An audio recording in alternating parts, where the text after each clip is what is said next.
এবং মানব জমিনে দাঁড়িয়ে, মানব সীমানায় দাঁড়িয়ে মানব কল্যাণে এমনতর মানবিক কর্মযজ্ঞের বাস্তবায়ন সেবাশ্রয়। আজকে সেবাশ্রয়ের চতুর্থ দিনে হরিণডাঙ্গা ফুটবল মাঠ মডেল ক্যাম্পে তিনি এসেছেন। তার পদার্পণে ফলতা অভিষিক্ত হয়েছে, ফলতা উৎসারিত হয়েছে, ফলতা উদ্ভাসিত হয়েছে। আমরা নতুন করে বাঁচার আনন্দে আনন্দিত হয়েছি। তিনি আমাদের জনপদে, আমাদের দুয়ারে তিনি আলোকবর্তিকা, তিনি ধ্রুবজ্যোতি, তিনি আমাদের প্রাণে, তিনি আমাদের হৃদয়ে, তিনি আমাদের গানে, তিনি আমাদের মননে, তিনি আমাদের মাটিতে, তিনি আমাদের একেবারে মর্মে, রং যেন মোর মর্মে লাগে তিনি এসেছেন। আমাদের কৃতজ্ঞতা, আমাদের শ্রদ্ধা, আমাদের ভালোবাসা, আমাদের আন্তরিকতা, আমাদের কর্নিশ সেই মানুষটির জন্য সম্মাননীয় অভিষেক বন্দ্যোপাধ্যায়। তিনি আজকের এই জনপদের প্রতিটি দুয়ারের আলোকবর্তিকা, তিনি প্রতিটি দুয়ারের ধ্রুবজ্যোতি, তিনি সাতটি বিধানসভার পরিব্রাজক হয়ে এমনতর মানব কল্যাণকর প্রয়াস নিয়ে প্রত্যেকটি দুয়ারে দুয়ারে পৌঁছে দেওয়ার অঙ্গীকার যিনি গ্রহণ করেছেন তিনি অভিষেক বন্দ্যোপাধ্যায়। ডায়মন্ড হারবার লোকসভা কেন্দ্রের অন্তর্গত সাতটি বিধানসভার প্রতিটি জনপদের প্রতিটি দুয়ারের একেবারে আলোকবর্তিকা, ধ্রুবজ্যোতি, পরিব্রাজক হয়ে যে মানুষটি আজকের মানুষের সীমানায়, ফলতার মাটিতে, মানব জমিনে, মানব কল্যাণে তিনি সম্মাননীয় অভিষেক বন্দ্যোপাধ্যায়। আমাদের শ্রদ্ধা, আমাদের আন্তরিকতা, আমাদের কুর্নিশ, আমাদের কৃতজ্ঞতা সবটাই সেই মানুষটির জন্য। তিনি এসেছেন ফলতার মাটিতে, ফলতার মাটি অভিষিক্ত হয়েছে, ফলতার মাটি উৎসারিত হয়েছে।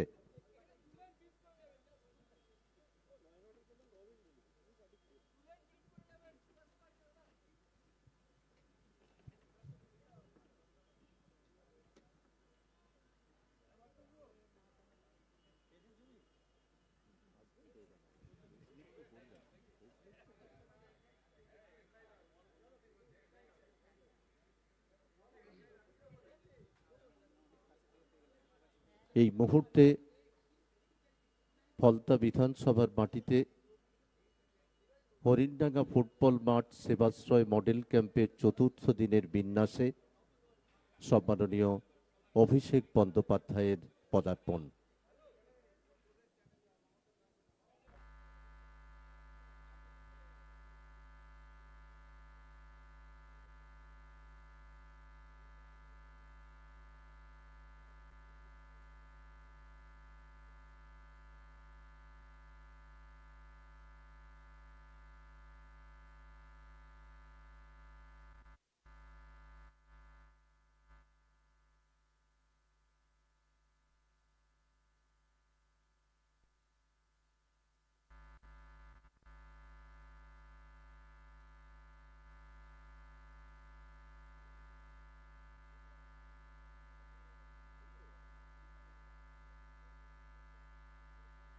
সমগ্র ফলতা বিধানসভা জুড়ে একসাথে একযোগে 40টি সেবাশ্রয় শিবির চলমান, চলতে থাকবে 21 জানুয়ারি 2025 পর্যন্ত। আজকের এই মুহূর্তে আমরা হরিণডাঙ্গা ফুটবল মাঠে দাঁড়িয়ে সেবাশ্রয়ের মডেল ক্যাম্পের চতুর্থ দিনের বিন্যাসে সম্মাননীয় অভিষেক বন্দ্যোপাধ্যায়, যার পদার্পণে, যার আগমনে ফলতা অভিষিক্ত হয়েছে। আমরা নতুন করে বাঁচার আনন্দে আনন্দিত। আমরা তার আলোকবর্তিকার আলোকে আলোকিত হতে পেরেছি। প্রতিটি দুয়ার জুড়ে তিনি যে প্রদীপটি জ্বালিয়ে দিয়েছেন তার নাম সেবাশ্রয়। সেবা এবং আশ্রয় একসাথে, পাশাপাশি, একযোগে, বিনামূল্যে মানুষের কাছে সেই উন্নত মানের চিকিৎসা পরিষেবা পাঠিয়ে দেওয়ার, পৌঁছে দেওয়ার, প্রদান করার যে প্রতিশ্রুতি তিনি গ্রহণ করেছেন সেবাশ্রয়ের মধ্য দিয়ে, এই মুহূর্তে সেবাশ্রয়ের চতুর্থ দিনের মডেল ক্যাম্পে তিনি পদার্পণ করেছেন ফলতা বিধানসভার মাটিতে, হরিণডাঙ্গা ফুটবল মাঠে। আমাদের শ্রদ্ধা, আমাদের আন্তরিকতা, আমাদের কৃতজ্ঞতা, আমাদের কর্নিশ, আমাদের আশীর্বাদ সব সেই মানুষটির জন্য সম্মাননীয় অভিষেক বন্দ্যোপাধ্যায়। সমগ্র ডায়মন্ড হারবার লোকসভা কেন্দ্রের প্রতিটি পরিবার, যার আত্মার আত্মীয় মার্কে, যিনি প্রতিটি পরিবারের প্রতিটি দুয়ারের মানুষকে ভালো রাখার অঙ্গীকার গ্রহণ করেছেন সেবাশ্রয়ের মধ্য দিয়ে তার জন্য রইল আমাদের হার্দিক অভিনন্দন এবং আশীর্বাদ। তিনি আজকের এসেছেন ফলতা বিধানসভার মডেল ক্যাম্প হরিণডাঙ্গা ফুটবল মাঠ আজকের সেবাশ্রয়ের চতুর্থ দিনের বিন্যাসে। আজকের ফলতা নতুন করে বাঁচার স্বাদ পেয়েছেন। আমরা ভালো আছি, আমরা ভালো থাকব। আগামী দিনে আমরা সুস্বাস্থ্য নিয়ে নিরাপদে নিশ্চিন্তে আমরা জীবনযাপন করতে পারবো, এটা আমাদের অঙ্গীকার। আসুন আমরা সবাই রোগ মুক্ত ফলতা গড়ে তুলব, আমরা গড়ে তুলব সুস্বাস্থ্যের ফলতা। ঠিক তেমনি করে যেমন করে আমাদের জীবনের চর্যাপদ ধরে সারাটা বছর নানান উৎসব, নানান মেলা, নানান খেলা, নানান ধর্মীয় আচার অনুষ্ঠানে আমরা মাতোয়ারা হয়ে উঠি, ঠিক তেমনি করে সেবাশ্রয়ও একটা উৎসব। এটা জীবনের উৎসব, এটা বেঁচে থাকার উৎসব, এটা বাঁচিয়ে রাখার উৎসব, এটা ভালো থাকার উৎসব। তাই তো প্রত্যেকটা জনপদের প্রতিটি দুয়ার থেকে উচ্ছ্বসিত প্রশংসায় প্রশংসিত হচ্ছে সেবাশ্রয়। প্রতিটা মানুষ বলছেন সেবাশ্রয় দীর্ঘজীবী হোক, সেবাশ্রয় বেঁচে থাকুক, সেবাশ্রয় টিকে থাকুক, সেবাশ্রয় জারি থাকুক প্রতিটি জনপদে। আমাদের আশ্বাস, আমাদের বিশ্বাস, আমাদের ভরসা, আমাদের ভালো থাকা, আমাদের সুস্থ থাকা সবটাই কিন্তু সেবাশ্রয়কে ঘিরে, সবটাই তার মানবিক কর্মযজ্ঞের বাস্তবায়নকে ঘিরে। আজকের তিনি ফলতার মাটিতে পদার্পণ করেছেন সেবাশ্রয়ের চতুর্থ দিনের ক্যাম্পে। আমরা আন্তরিক কৃতজ্ঞতা জ্ঞাপন করছি, শ্রদ্ধা জ্ঞাপন করছি, কুর্নিশ জানাচ্ছি সেই মানুষটার জন্য যিনি মানব জমিনে দাঁড়িয়ে মানুষের সীমানায় এমনতর একটা মানবিক প্রকল্পের বাস্তবায়নে আমাদেরকে উদ্ভাসিত করেছেন। সমগ্র ভারতবর্ষের ইতিহাস জুড়ে, মানচিত্র জুড়ে আজ পর্যন্ত কোথাও কোনো বিধায়ক যে পদক্ষেপ গ্রহণ করতে পারেননি, তিনি এর বাস্তবায়ন করে দেখিয়েছেন। আমাদের শ্রদ্ধা, আমাদের কৃতজ্ঞতা, আমাদের অভিনন্দন, আমাদের কুর্নিশ সবটাই তার জন্য।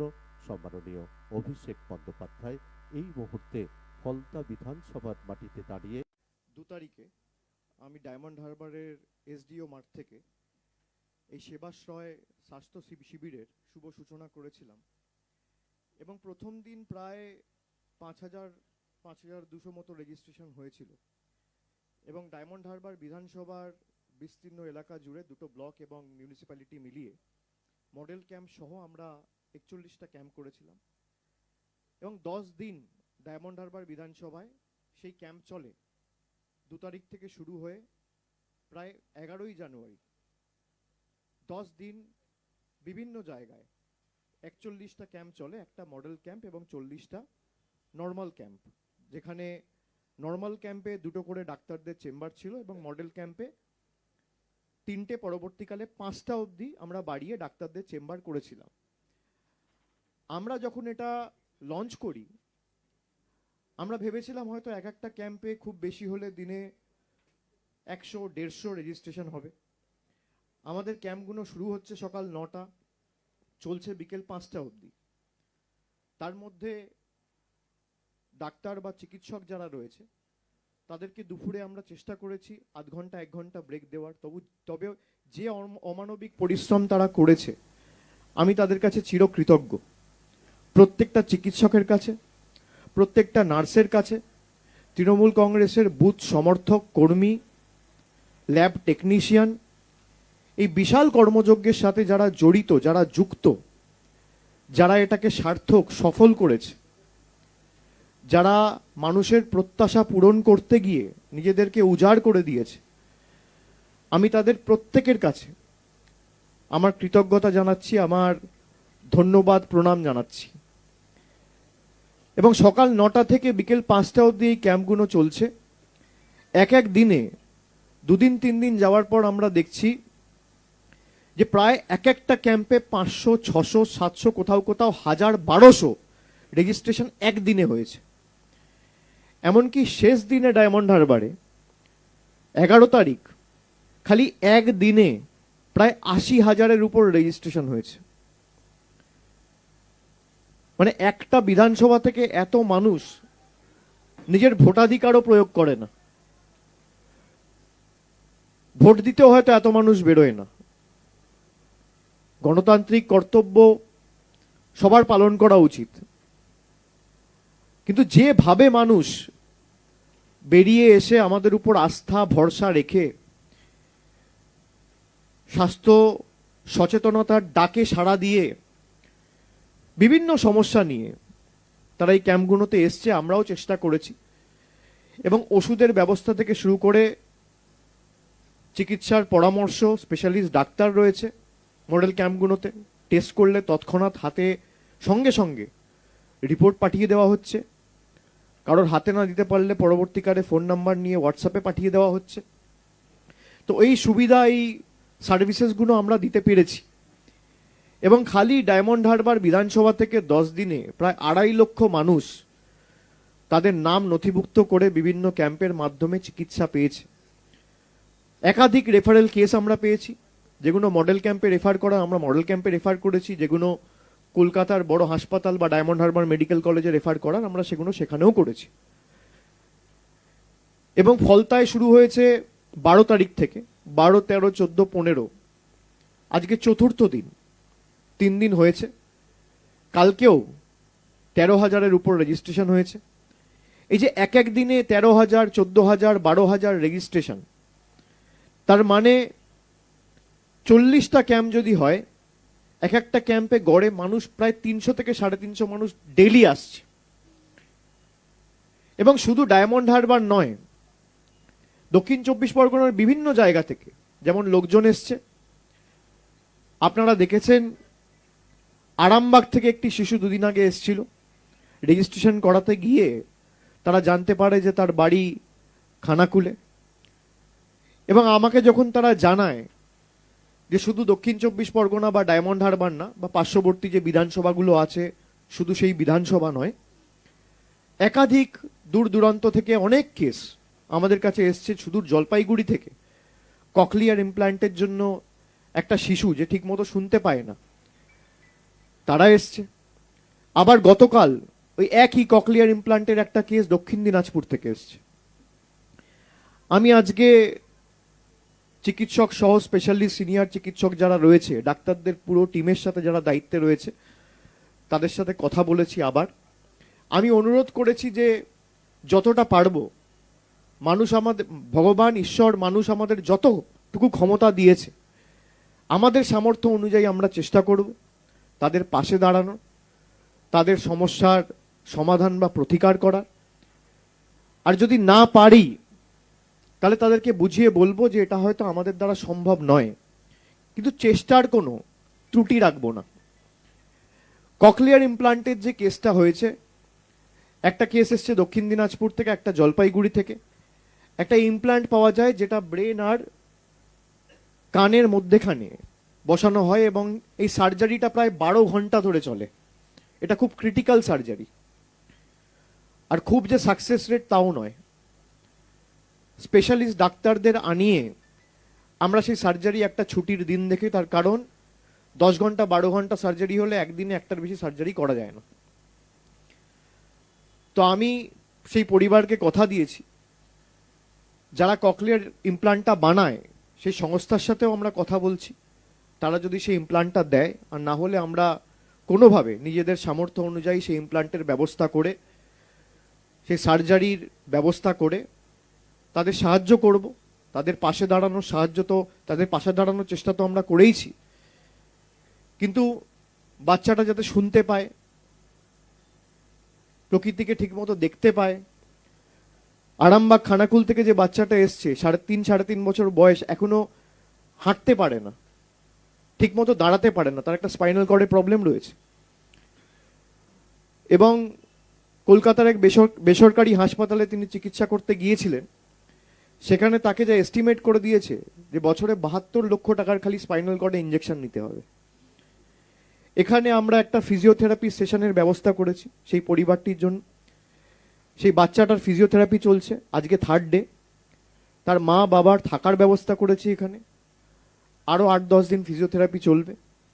তারপর যদি কোনো রকম ইমপ্রুভমেন্ট না হয়, তাহলে আমরা বড় স্পেশালিস্ট ডাক্তারের সাথে কথা বলে যাতে সে নিজের পায়ে হাঁটতে চলতে পারে তার ব্যবস্থা করব।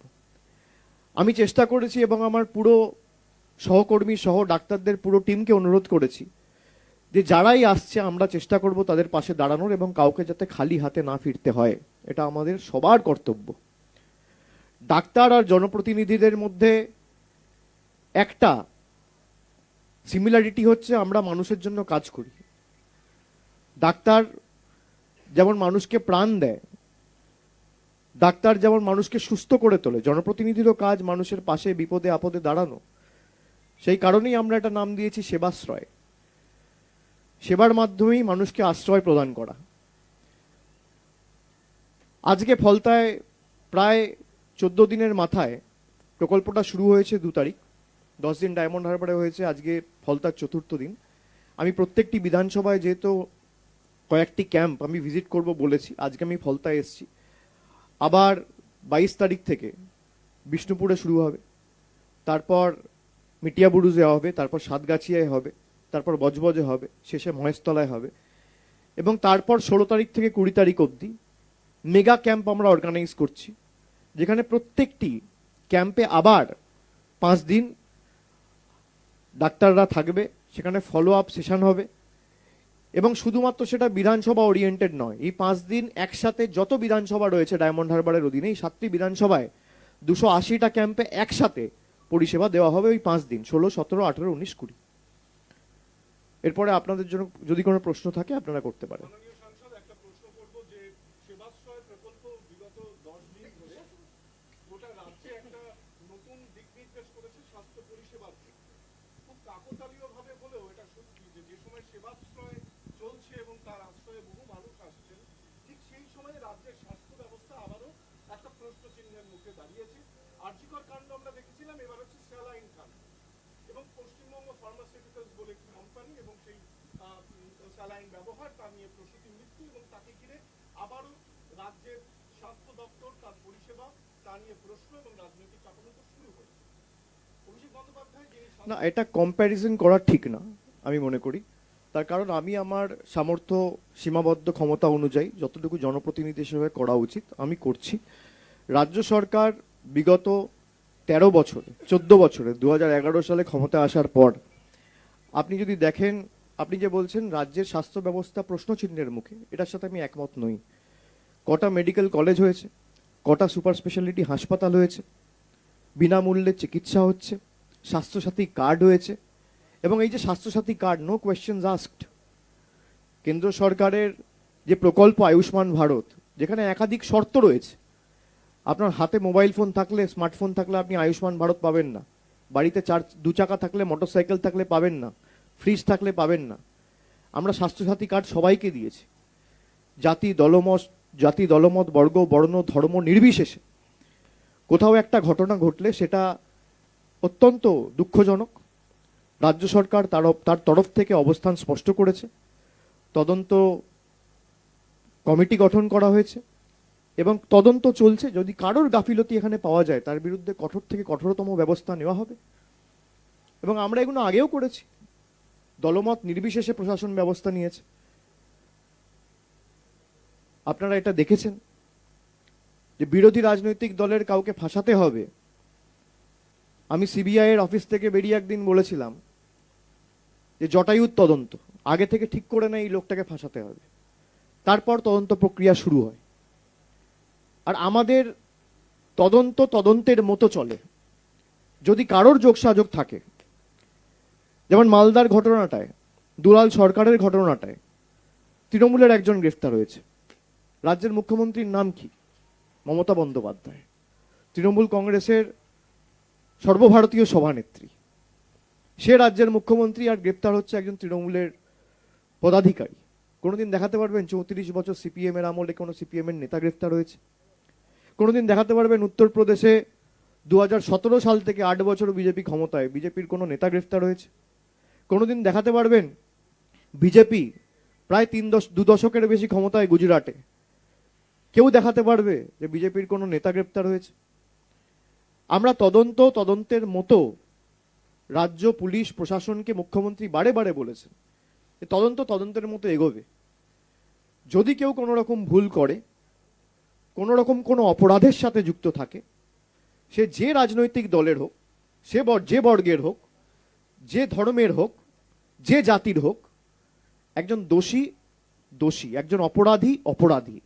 অপরাধীর কোনো জাত হয় না, অপরাধীর কোনো ধর্ম হয় না, কোনো রাজনৈতিক দল হয় না। আমরা ব্যবস্থা নিয়েছি এবং আগামী দিনেও ব্যতিক্রম হবে না।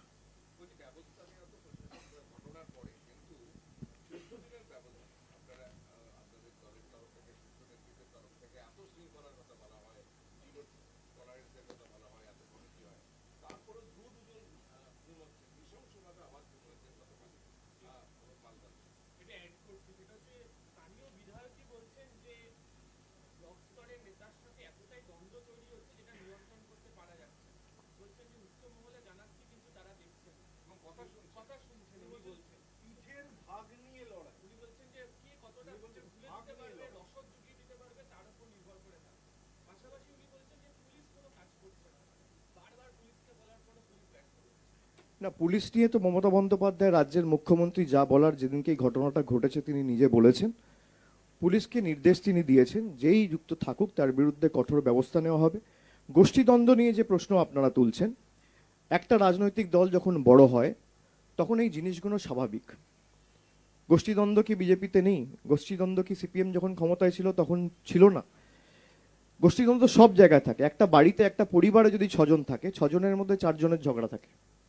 সেখানে একটা রাজনৈতিক দল যার লক্ষের উপর পদাধিকারী, 50,000-এর উপর নির্বাচিত প্রতিনিধি, পঞ্চায়েত স্তর যদি আপনি দেখেন, বুথ সভাপতি যদি আপনি ধরেন, পঞ্চায়েত সমিতির সভাপতি যদি আপনি ধরেন, অঞ্চল সভাপতি যদি ধরেন, ওয়ার্ড সভাপতি যদি ধরেন, তাহলে লক্ষের উপর দলীয় পদাধিকারী।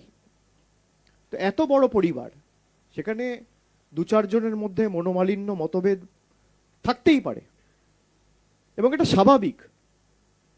সবার মধ্যে যখন একটা এনভায়রনমেন্টে কাজ করেন, আপনারা অফিসে চাকরি করেন, কাজ করেন, আপনাদের সাথে কারোর মতভেদ থাকতে পারে না? থাকে। একটা অফিসে যদি 100 জন চাকরি করে, কতজনের সাথে কতজনের সমস্যা হয়? এটা পরিবারের নিয়ম, এটা সংসারের রীতি নীতি। কিন্তু তার মানে এই না যে আমি যা ইচ্ছা করে বেড়াবো। যদি কেউ কোনো রকম ভাবে দলকে দুর্বল করতে চায়, তার বিরুদ্ধে বিগত দিনেও দলীয় শৃঙ্খলা কমিটি ব্যবস্থা নিয়েছে, আগামী দিনও ব্যতিক্রম হবে না। এবং কোনো অপরাধের সাথে যদি কেউ যুক্ত থাকে, রাজ্যের পুলিশ প্রশাসন দলমত নির্বিশেষে তার বিরুদ্ধে কঠোর থেকে কঠোরতম ব্যবস্থা নেবে। মুখ্যমন্ত্রী তার বক্তব্য রেখেছেন, স্পষ্ট করে বলেছেন যেই যুক্ত থাকুক কাউকে রেয়াত করবে না। এবং এই যে ঘটনাগুলো ঘটেছে, কোনো সরকার জ্যোতিষ বা গণৎকার নয় যে আগে থেকে আমি জানতে পারলাম এই ঘটনাটা ঘটবে, এটা আটকাই। একটা ঘটনা ঘটার পর রাজ্যের জেলা প্রশাসন বা রাজ্যের পুলিশ প্রশাসন কি ব্যবস্থা নিচ্ছে তার উপরে অনেক কিছু নির্ভর করে। যে মালদার যে ঘটনা দুলাল সরকারের আপনারা বলছেন, তারপরে আজকে পুলিশ ব্যবস্থা নিয়েছে, হ্যাঁ কি না? উত্তর হচ্ছে হ্যাঁ। দোষীরা গ্রেপ্তার হয়েছে, হ্যাঁ কি না? উত্তর হচ্ছে হ্যাঁ। আপনারা আরজি কর দিয়েই বিচার করুন। যেই সঞ্জয় রায়কে 24 ঘন্টার মধ্যে কলকাতা পুলিশ গ্রেপ্তার করেছিল, সেই কেস সলভ করতে সিবিআইয়ের 5 মাস লেগেছে। 5 মাস। যেটা 24 ঘন্টায় কলকাতা পুলিশ করেছিল, সেটা সিবিআইয়ের 5 মাস লেগেছে। কেন? এই প্রশ্নও তো আপনাদের করা উচিত। কেউ যদি ভাবে দলে যেমন ভালো লোক থাকে, খারাপ লোকও থাকে, প্রত্যেকটা দলে থাকে, প্রত্যেকটা পরিবারে থাকে, প্রত্যেকটা ঘরে থাকে। সবাই যদি ভালো হতো তাহলে তো অপরাধ শূন্য হয়ে যেত, তাহলে তো স্বর্গ হয়ে যেত সমাজটা। তা তো নয়। কিন্তু সমাজে খারাপ লোকের থেকে ভালো লোকের সংখ্যা বেশি, সেই জন্য সমাজটা আজও বেঁচে আছে। অপরাধ তো অনেক জায়গায় হয়। বিজেপির কত লোকেরা কত কিছু করেছে। অজয় মিশ্র, তার ছেলে কৃষকদের উপর, আন্দোলনরত কৃষকদের উপর গাড়ি চালিয়ে চলে গেছিল লক্ষিমপুর খেড়িতে, আপনারা ভুলে গেছেন? তারপরেও সেই অজয় মিশ্রকে টিকিট দেওয়া হয়েছে। বিজেপি ব্যবস্থা নিয়েছে। আপনারা বলছেন বিরোধীরা প্রশ্ন করছে। বিরোধীরা কে? সিপিএম। ভুলে যাচ্ছেন সিপিএম এর অত্যাচার। ধানতলা, বানতলা, চমকাইতলা, সিঙ্গুর, নন্দীগ্রাম, নেতাই, একের পর এক গণহত্যা, কেশপুর, গড়বেতা, চমকাইতলা। ভুলে যাচ্ছেন বিজেপির অত্যাচার। উন্নাওয়ের এমএলএ, যিনি ধর্ষণের সাথে নিজে সরাসরি অভিযুক্ত ছিলেন, তাকে বিজেপি লালন পালন করে রেখেছিল। সুপ্রিম কোর্টের অর্ডারের পর বরখাস্ত করেছে, বহিষ্কার করেছে। ব্রিজভূষণ সিং, দেশের হয়ে যারা স্বর্ণ পদক জিতেছে কুস্তিগীরদের সাথে শ্লীলতাহানি করেছে, মেয়েদের সাথে, মহিলাদের সাথে। সেই ব্রিজভূষণ সিংকে আড়াল করেছে বিজেপি দিনের পর দিন, মাসের পর মাস, বছরের পর বছর। প্রশ্ন করে কে? আর এখানে আমরা যখন বলেছি জিরো টলারেন্স, জিরো টলারেন্স, একটা ঘটনা ঘটলে ঘটে যাওয়ার পর কি ব্যবস্থা নিচ্ছে, ঘটার পরে সেই পুলিশ প্রশাসন কি ব্যবস্থা নিচ্ছে, দলের নেতৃত্ব কি ব্যবস্থা নিচ্ছে, পার্টির ডিসিপ্লিনের ঊর্ধ্বে কেউ নয়। তৃণমূলের একজন বুথ স্তরের কর্মীকেও দলের ডিসিপ্লিন মেনে চলতে হবে। দলের জেনারেল সেক্রেটারি হিসেবে আমাকেও সেই একই শৃঙ্খলা, ডিসিপ্লিন মেনে চলতে হবে। দলীয় শৃঙ্খলার ঊর্ধ্বে কেউ নয়। শৃঙ্খলা পরায়ণ হয়ে দল করতে হবে, এটা মানুষের দল। আমি আপনাদের মাধ্যমে তৃণমূলের প্রত্যেকটা কর্মীকে এই বার্তাই আজকে দিচ্ছি যে মানুষ আমাদের নির্বাচিত করেছে, মানুষের জন্য কাজ আমাদের করতে হবে। কিন্তু মানুষের কাজ করতে গিয়ে ওই কিছু লোক আছে ধরাকে সরাজ্ঞান করে যে আমার থেকে বড় কেউ কেটা কেউ নেই, যারা ভাবে, তাদের জন্য কিন্তু তৃণমূলের দরজা আগামী দিন বন্ধ থাকবে। বিনয়ী হতে হবে, বিনম্র হতে হবে, মানুষের কাছে হাত জোড় করে পৌঁছাতে হবে, সারা বছর থাকতে হবে। আর যারা ভাবছে এলাকা দখল করে ময়ূরী পাট্টার মতো দল চালাবো, তাদের কিন্তু কপালে বিপদ আছে। এই একই ভুল সিপিএম করত, এই একই ভুল অন্য জেলায় বিজেপি করেছে। আমরা মানুষের দল, আমাদের সাথে সিপিএম, বিজেপি, কংগ্রেসের বেসিক একটা পার্থক্য, ডিফারেন্স রয়েছে। এই যে আমি সেবাশ্রয় ক্যাম্প করছি, এবছর তো কোনো নির্বাচন নেই, আমি কেন করছি? আমাদের এটা কাজ, আমাদের এটা জনপ্রতিনিধি হিসেবে দায়িত্ব, কর্তব্য, দায়বদ্ধতা। মানুষ যদি আমাদের উপর আস্থা রাখে, ভালোবাসা রাখে, কত চেষ্টা করেছে, কি না করেছে। সন্দেশখালী থেকে শুরু করে আরজি কর, মানুষ দুহাত তুলে তৃণমূলকে আশীর্বাদ করেছে। যত কুৎসা হয়েছে, মানুষের জনসমর্থনের ভিত আরো শক্ত হয়েছে। তারপরে আমাদের মানুষের জন্য যদি না করি, তাহলে কার জন্য করব? রাজনীতিতে বিজেপি, সিপিএম, কংগ্রেস এরা রাজে বিশ্বাস করেছে, আমরা নীতিতে বিশ্বাস করেছি। দুটোর মধ্যে পার্থক্য রয়েছে। তৃণমূল কংগ্রেস সমর্থকদের বুঝতে হবে, কর্মীদের বুঝতে হবে। এটুকুই আমার বলার।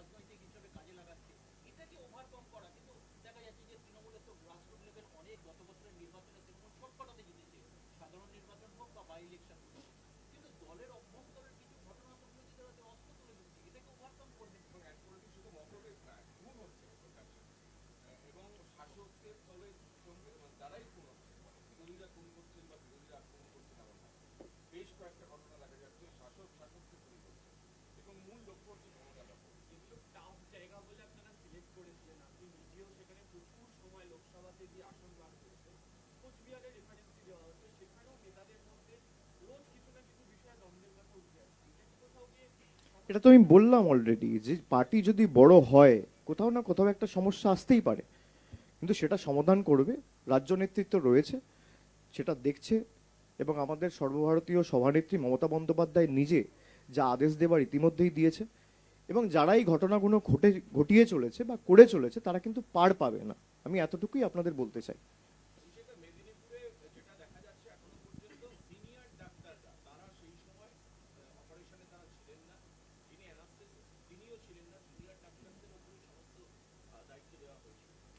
কারোর যদি কোনো গাফিলতি থাকে, আমার মনে হয় কঠোর থেকে কঠোরতম ব্যবস্থা নেওয়া উচিত। মানুষের প্রাণের বা জীবনের থেকে মূল্যবান এই পৃথিবীতে আর কিছু নেই।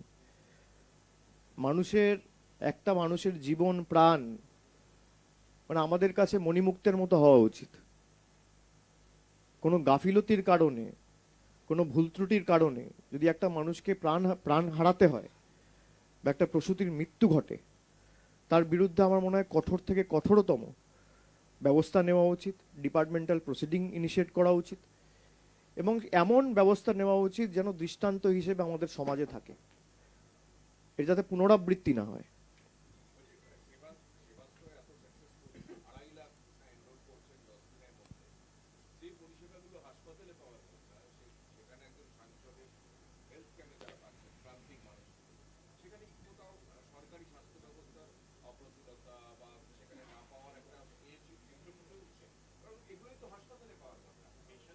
আপনার ক্যাম্পে এবারে 2,500-3,000 এনরোলমেন্ট, সেখানে এই সময় না না একটা ক্যাম্পে সেখানে স্থানীয় স্বাস্থ্যকেন্দ্র দেখা যাচ্ছে 150 এইভাবে নেমেছে, তাহলে কি হচ্ছে? এটা নিয়ে আপনারা আমাকে আগেও প্রশ্ন করেছেন, আমি আপনাদের বলেছি যে আমি যে প্রচেষ্টাটা করেছি যে প্রত্যেকটা গ্রাম পঞ্চায়েতে আমি 4টে করে ক্যাম্প করেছি। এবার একটা গ্রাম পঞ্চায়েতে যদি 25টা বুথ হয় তাহলে 6টা-7টা বুথ পিছু আমি একটা করে ক্যাম্প করেছি। রাজ্য সরকারের যে ব্যবস্থা রয়েছে, রাজ্য সরকারের পিএইচসি রয়েছে, মেডিকেল কলেজ রয়েছে, হাসপাতাল রয়েছে, রুরাল হাসপাতাল রয়েছে, সুস্বাস্থ্য কেন্দ্র রয়েছে, সাব সেন্টার রয়েছে, সেগুলো ব্লক ওয়াইজ রয়েছে। কোথাও দেখবেন আপনি একটা জিপিতে একটা সাব সেন্টার রয়েছে। আমি চেষ্টা করেছি যে একটা জিপিতে 4টে করার, কারণ অনেক মানুষের কি হয় 4 কিলোমিটার 5 কিলোমিটার দূরে হাসপাতাল, পিএইচসি এত দূরে কি করে যাব? সবার কাছে তো 2 চাকা 4 চাকা নেই, অনেক মানুষকে হেঁটে যেতে হয়, অনেককে সাইকেলে যেতে হয়। তো কারোর বাড়ির পাশে যদি ক্যাম্প হয় সে তো আসবেই, সে কোথায় যাবে? রাজ্য সরকারের মতো যথেষ্ট করেছে, আমি আবার বলছি, কিন্তু আমি আমার মতো করে চেষ্টা করেছি যে আরো ভালো করে সংগঠিত করে কিভাবে এই ক্যাম্পগুলোকে মানুষের দোরগোড়ায় দাঁড়ে দরজায় নিয়ে যাওয়া যায়। রাজ্য সরকার তো দুয়ারে সরকার করেছিল, আমাদের রাজ্য সরকার করেছে, অন্য রাজ্য সরকার তো করেন। রাজ্য সরকারের মতো পরিষেবা দিচ্ছে। আমি ডায়মন্ড হারবারের নির্বাচিত 3য়বারের সাংসদ, একজন জনপ্রতিনিধি হিসেবে আমার যতটুকু করণীয় আমি করেছি। এই যে আপনারা এসে আমাকে প্রশ্ন করছে, আপনারা বিভিন্ন চ্যানেলে রয়েছে, আমি চ্যানেলের নাম করছি না, আপনারা এসছেন, সবাই তো কলকাতা থেকে এসছেন, আপনাদের কি এখানে প্রতিনিধি নেই? তাহলে এসছেন কেন? তার মানে কি এখানের প্রতিনিধির উপর আপনাদের ভরসা নেই? একই প্রশ্ন যদি আমি করি, তাই না? আপনারা আপনাদের মতো করে এসছেন, আপনারা সাংবাদিক, আপনাদের অধিকার আছে বাংলার যে কোনো ব্লক, ভারতবর্ষের যে কোনো গ্রামে গিয়ে প্রশ্ন করার। ঠিক তেমনি জনপ্রতিনিধি হিসেবে আজকে ধরুন আমি সেবাশ্রয় করছি 6টা বুথ, আমার তো ইচ্ছা আছে আজ থেকে 10 বছর পর হোক, 15 বছর পর হোক, একটা বুথে একটা ক্যাম্প হোক। এরই নাম তো জীবন। একটা স্বপ্ন তো দেখতে হবে, সেই স্বপ্নকে বাস্তবায়িত করার জন্য লড়তে হবে। শেষ কহে একদিন সব শেষ হবে, হে আরম্ভ বৃথা তবু অহংকার তবে। আরম্ভ কহিল হেসে, যেটা শেষ হয় সেটাই পুনরায় আরম্ভ উদয়, কবি রবীন্দ্রনাথ ঠাকুর বলেছিলেন। আমি স্বপ্ন দেখব, তবেই তো স্বপ্ন বাস্তবায়িত করব। যখন এই ক্যাম্পের কথা আমি ঘোষণা করেছিলাম, বলেছিলাম এই যে এত বড় কর্মযজ্ঞ কি করে করব ভেবে উঠতে পারিনি। 1200-1400 চিকিৎসক একটা ছাতার তলায় এসে আমাদের সাথে সহায়তা করেছে বলে আজকে অসম্ভবকে সম্ভব করেছি। আজকে বিধানসভায় 40টা ক্যাম্প হচ্ছে। আমার তো ইচ্ছা 15 বছর পর হোক, 10 বছর পর হোক, 5 বছর পর হোক, একটা বিধানসভায় 200 ক্যাম্প হবে। তো আপনাদের যেমন অধিকার আছে সাংবাদিক হিসেবে যেখানে গিয়ে যা ইচ্ছা প্রশ্ন করার, আমার অধিকার আছে জনপ্রতিনিধি হিসেবে। আপনি যেমন আমায় প্রশ্ন করছেন, তার মানে তো এই না আপনাদের প্রতিনিধি তো ডায়মন্ড হারবারে রয়েছে, ফলতায় রয়েছে, ওই তাকে দিয়ে তো প্রশ্ন করাচ্ছেন না, তার মানে কি তার উপর অনাস্থা রয়েছে? তা তো নয়। ঠিক তেমনি আমার অধিকার রয়েছে, তার মানে এই না যে রাজ্য সরকারের উপর মানুষের অনাস্থা রয়েছে। ঠিক আছে, thank you. Sir, within a span of 15 days, we've seen how पहले तृणमूल नेता का जो है खून किया गया मालदा में, और उसके बाद कल देखा कि एक कार्यकर्ता का जो है मर्डर किया गया। अगर रूलिंग पार्टी के नेताओं और कार्यकर्ताओं के साथ ऐसा होता है तो सवाल उठ रहा है कि राज्य में आम लोगों की सेफ्टी और सिक्योरिटी पर क्या जो है देखिए, कोई भी घटना अगर होती है, घटती है, तो वो बहुत अनफॉर्चुनेट है, लेकिन एक दो घटना के बेसिस पे आप स्टेट का सेफ्टी सिक्योरिटी अगर उसके ऊपर असेस करें तो ये ठीक नहीं है। आप एनसीआरबी का डाटा अगर देखें, एनसीआरबी का डेटा के हिसाब से बंगाल का सेफ्टी सिक्योरिटी पूरा पूरा देश में एक नंबर पे है। आप खुद बंगाल में रहती है, आप अपने आप से पूछिए कि 15 साल पहले का सेफ्टी सिक्योरिटी क्या था, आज बंगाल का सेफ्टी सिक्योरिटी क्या है। और कोई भी घटना, इंसिडेंट अगर होता है, उसके ऊपर स्टेट गवर्नमेंट क्या करता है, क्या एक्शन लेता है, वो ज्यादा जरूरी है। अब मालदा में जो इंसिडेंट हुआ, स्टेट गवर्नमेंट ने उसके अगेंस्ट एक्शन लिया, चाहे वो किसी भी पार्टी के हो, कोई भी दल के हो, पर गवर्नमेंट ने एक्शन लिया ना। मान लीजिए तृणमूल का सरकार है, दीदी बंगाल की मुख्यमंत्री है, तृणमूल की नेत्री है, और उस तृणमूल के कार्यकर्ता को अगर तृणमूल के सरकार की पुलिस पकड़ती है, तो ये दिखाता है सरकार की नीयत क्या है। ये कहीं नहीं आपको मिलेगा, खाली बंगाल में ही मिलेगा। ये आपको यूपी में, गुजरात में, महाराष्ट्र में नहीं मिलेगा। इसलिए तो हम कहते हैं वॉशिंग मशीन। और यहां पे आपने अगर गलती किया तो आप कुछ भी कर लो, कोई भी वॉशिंग मशीन काम नहीं करेगा। जनता का वॉशिंग मशीन चलता है यहाँ पे। तो यही डिफरेंस है दूसरे सरकार और हमारी सरकारों में। सेवाश्रय सर के रिलेटेड एक क्वेश्चन है। आप एमपी है, अपने कॉन्स्टिट्यूएंसी में ये आप हेल्थ कैंप कर रहे हैं, लेकिन क्या ये एक इंस्टेंस नहीं जारी करता है आप ही के पार्टी के एमपी के लिए कि उनको भी अपने कॉन्स्टिट्यूएंसी में कुछ ऐसा काम करना चाहिए? आपने सही कहा है, और ये चीज मैंने 2 तारीख को जब लॉन्च किया था, तब मैंने साफ कहा था कि खाली एक एमपी नहीं, एक एमएलए नहीं, मान लीजिए पंचायत में भी जो जीता है, एक छोटा सा गांव में जो प्रधान है, उसको भी करना चाहिए। लेकिन करने के लिए उसको साधन चाहिए, संसाधन चाहिए, उसका इनिशिएटिव को कैसे ठीक कर, कैसे जमीन पे उतारे। वो जितना भी प्रयास शुरू करेगा, उसमें जो भी मेरा मदद या सहायता की जरूरत पड़ेगी, या आवश्यक जो भी सहायता जरूरत पड़ेगी, मैं मदद करूंगा। तो मुझे लगता है कि ये जो इनिशिएटिव है, खाली एमपी एमएलए को नहीं, मान लीजिए एक छोटा सा वार्ड का काउंसिलर है जहां पे 5000 वोटर है, छोटा सा म्यूनिसिपैलिटी का, उसको भी करना चाहिए। एक छोटा सा पंचायत मेंबर है, ग्राम पंचायत, जहां पे एक बूथ का मेंबर है, खाली 1200 लोग है, वहां भी करना चाहिए। अब मान लीजिए वहां पे आपको 4 डॉक्टर का जरूरत पड़े, आपको 5 दिन का दवाई का जरूरत पड़े, आपको कैंप खड़ा करने के लिए 2 जो भी संसाधन की जरूरत पड़े, वो मदद के लिए अगर मेरे से पूछेगा, मेरे मदद मांगेगा, तो जरूर मैं मदद करूंगा। लेकिन ये प्रयास सबको उठानी चाहिए। দিল্লি ইলেকশনে আপনারা আপকে সাপোর্ট করছেন এবং সেখানে কংগ্রেস এবং আপ লড়াই করছে, কার্যত কংগ্রেসকে না ভোট দেওয়ার আবেদন করছেন। আপনাদের কি ইন্ডিয়া জোট মুখ থুবড়ে পড়লো? কংগ্রেসের প্রতি এত অ্যালার্জি কেন? দেখুন, আমরা যখন ইন্ডিয়া জোট তৈরি করেছিলাম, যখন ইন্ডিয়া জোট হয়েছিল, তখন একটা সিদ্ধান্ত সবাই সমর্থন করেছিল যে যেখানে শক্তিশালী তাকে সেখানে সর্বশক্তি প্রয়োগ করে তার সাথে দাঁড়ানো উচিত।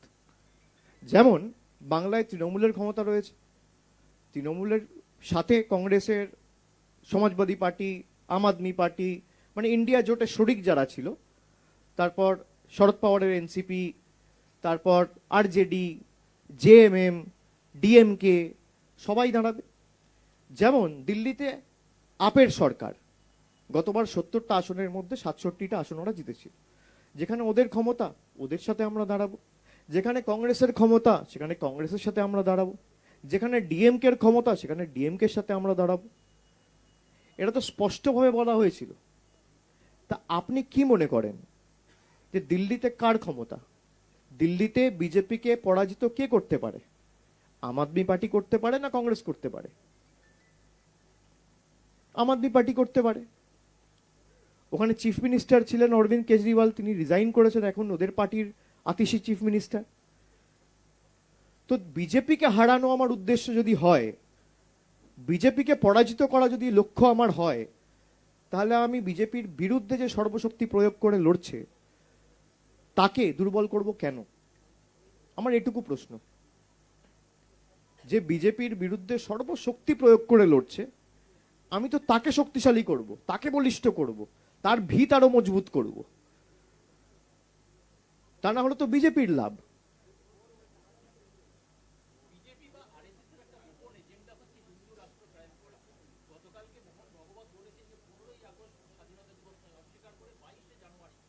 বছর এই দিনই রাম মন্দির উদ্বোধন হয়েছিল।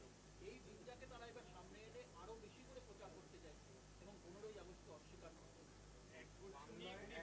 সাম্প্রদায়িকতা আর এই বিভাজনের এবং বৈষম্য বা বিচ্ছিন্নতাবাদের রাজনীতির জবাব অযোধ্যার মানুষই দিয়ে দিয়েছে। আমাদের আর আলাদা করে কিচ্ছু বলার দরকার নেই।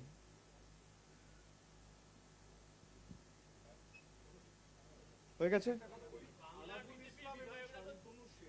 প্রশ্ন আর শেষ হয় না।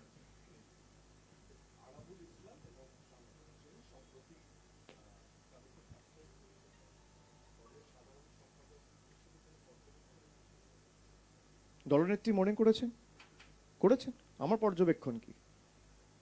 দেখুন, আমি আপনাকে যেটা বললাম যে পার্টি ডিসিপ্লিনের ঊর্ধ্বে তো কেউ নয়। একজন কর্মীও, বুথের কর্মীও নয়, আমিও নই। এটা সবাইকে মেনে চলতে হবে। তা আলাদা করে পর্যবেক্ষণের কি আছে? এবং আরাবুল ইসলাম তো বিগত দিনেও সাসপেন্ড হয়েছিল, এমনকি মমতা বন্দ্যোপাধ্যায় সরকার ক্ষমতায় আসার পর তাকে অ্যারেস্টও করা হয়েছিল। আপনারা যদি দেখেনি একের পর এক, আরাবুল ইসলাম, শম্ভুনাথ কাউ, মনে থাকবে এই ঘটনাগুলো। তো অন্য কারোর পুলিশ করেনি, তৃণমূলের মামাটি মানুষের সরকারের পুলিশ করেছে। দলীয় শৃঙ্খলার ঊর্ধ্বে কেউ নয়। মমতা বন্দ্যোপাধ্যায় মনে করেছেন তার সিদ্ধান্ত শিরোধার্য।